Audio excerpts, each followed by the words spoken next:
Catching you up on the latest stories from around the Sunshine State that you should know heading into this Thursday, June 17th. I'm Erika Clesi, and this is The Point from WUFT News.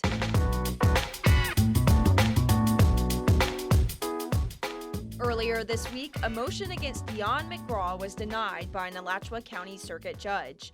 McGraw won the District 2 seat in last year's Alachua County School Board election. On June 10th, a group of plaintiffs filed a lawsuit against McGraw. I spoke to WUFT reporter Elise Elder to learn more about the civil suit against McGraw.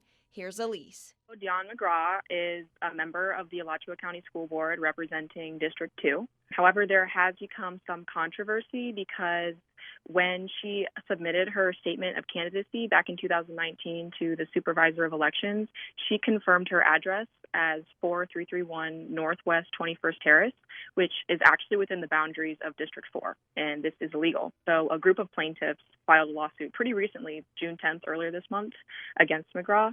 One of the individuals within this group was actually Conleanne Banco, who was defeated by McGraw in this past 2020 election in August. So she's actually defended her position, stating that she was elected in good faith. She told WJCB earlier this month, in quote, "I depended on the Supervisor of Elections office. I went through the state as well, and I was qualified." She's also released some documents to substantiate her argument even further. She says that the voting precinct near her was supposed to be part of the school board district that she's supposed to represent, which is District 4. However, Jeff Childers, who's Banco's attorney, has stated this claim has no legal substantiation at all. So how did McGraw respond to this lawsuit? In accordance with releasing these documents, she stated that she was elected by over 30,000 people, so she's going to continue to hold her office and continue representing the people that elected her. The Supervisor of Elections responded to her, stating that although they do give guidance to all their candidates, it's ultimately their own responsibility to understand the qualifying requirements when they're applying for candidacy. They also said they don't have any sort of investigative authority, but they're going to work properly with authorities or any other investigative bodies to share information as it's needed or requested. Now, what's the latest update in this case, Elise? An Alachua County Circuit Judge on Tuesday denied a motion. This emergency injunction, if passed, would have prevented Diyonne McGraw from voting as a member on the school board. However, although the circuit judge did deny this emergency injunction on the basis that there was not enough evidence presented to show harm if McGraw had voted, there will still be an ongoing civil case in the future. How is the city of Gainesville handling this situation? Right now, they just had that statement released by Judge Donna M. Keem. That's the most recent response that the city has enacted. From this point forward, we're not really sure how this is going to carry. There actually has been public outcry. There's been a group called the Concerned Alachua County Parents. They created a petition in opposition of McGraw's candidacy. And there's been even opposition from Rob Hyatt, who is another school board member in the district, and he believes that she should resign as well. That was WUFT's Elise Elder with information about Diyonne McGraw, who has retained her Alachua County School Board District seat as a civil suit against her continues. For more on this story and breaking news, visit WUFT.org. Now let's get into some top headlines for today. A UF study on antidepressants found that they can be bad for the environment. Researchers found that low levels of antidepressant medications entering bodies of water can cause crayfish behaviors to change.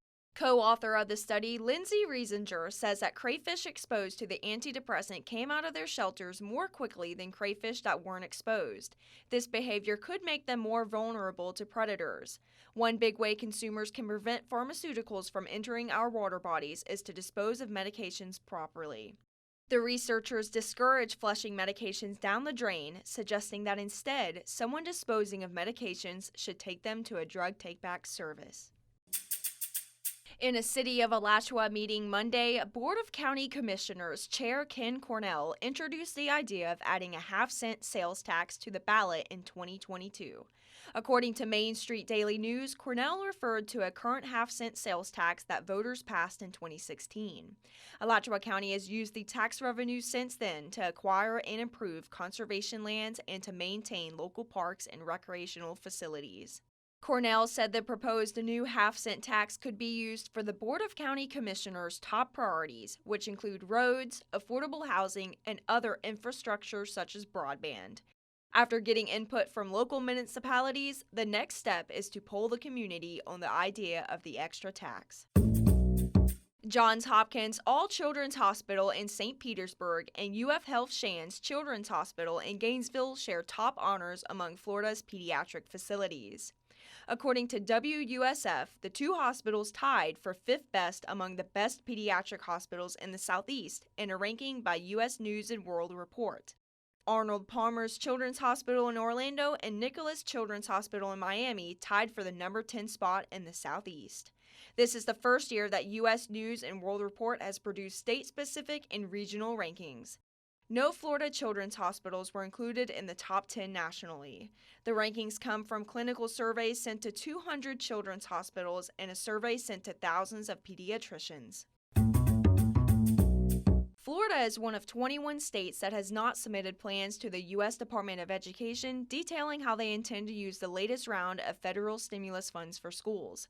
According to News Service of Florida, on Monday, the U.S. Department of Education released plans submitted by 29 states and the District of Columbia.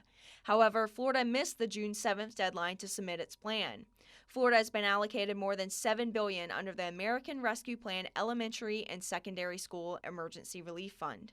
But the U.S. Department of Education is withholding a third of the funds until the state submits a plan and gets approval.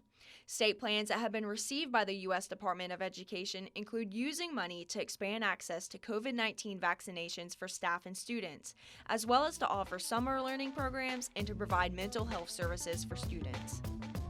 Subscribe to The Point newsletter, which drops the latest stories into your inbox daily at 8 a.m. Head over to WUFT.org for more info and breaking news. I'm Erika Clesi, here with behind-the-scenes producer Sarah Mandile. You've been listening to The Point from WUFT News out of the University of Florida. Happy Thursday!